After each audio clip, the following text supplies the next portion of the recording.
March two Gopalganj বলতে আমরা তো এখানে পদযাত্রা বা মার্চ সারা দেশে তো আমরা আসলে মার্চ করতেছি, আলাদা কিছু ছিল না। আওয়ামী লীগ আসলে এটা অনেকদিন ধরে পরিকল্পনা করে এই ঘটনাটা ঘটিয়েছে। বাংলাদেশের সরকার, আইন শৃঙ্খলা বাহিনী, গোয়েন্দা সংস্থা আসলে এই বিষয়ে তৎপর হওয়া ছিল।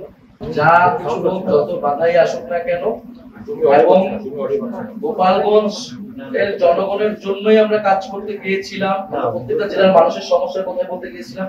কিন্তু গোপালগঞ্জের মানুষকে রক্ষা করতে হলে, এই মুজিববাদী সন্ত্রাসীদের থেকে, ফ্যাসিস্ট থেকে রক্ষা করতে হলে দ্রুত সময়ের মধ্যে সেই সন্ত্রাসীদের গ্রেফতার করতে হবে, বিচারে আনতে হবে, এবং সেই বিচার সংস্কার এবং নতুন সংবিধানের দাবিতে আমাদের চাচ্ছি যাতে সুষ্ঠু তদন্ত হয় ঘটনার। প্রশাসনের বিষয়টা তো অবশ্যই প্রশাসন এই তৎপরতা আজকের আদেশে দেখাচ্ছে, বা পরবর্তী ঘটনা হামলা শুরু হওয়ার পর দেখাচ্ছে, সেটা যদি আগে থেকে শুরু করা হতো। কারণ যেহেতু গোপালগঞ্জে নিয়ে এই ধরনের একটা আশঙ্কা ছিল না, আমরা তো সভা সমাবেশ করার অধিকার বাংলাদেশের সব জায়গায় আছে, গণতান্ত্রিক ভাবে, শান্তিপূর্ণ ভাবে।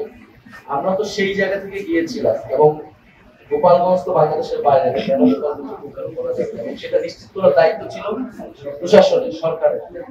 ফলে সরকারের ভিতর থেকেও বা প্রশাসনের ভিতর থেকেও কোনো ধরনের স্যাবোটেজ হয়েছে কিনা সে বিষয়ে আসলে তদন্ত করে দেখতে হবে।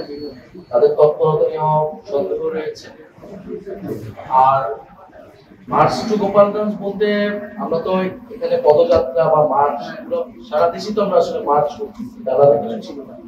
তো আমি তো প্রথমেই বললাম, গোপালগঞ্জের প্রোগ্রাম বা 16 তারিখে প্রোগ্রাম করে, এটা আমাদের অনেক আগে, 15-20 দিন আগে আমাদের এটা সেই ধারাবাহিকতা এটা ছিল, আলাদা কিছু ছিল না। বরং এখানে আওয়ামী লীগ আসলে এটা অনেকদিন ধরে পরিকল্পনা করে এই ঘটনাটা ঘটিয়েছে।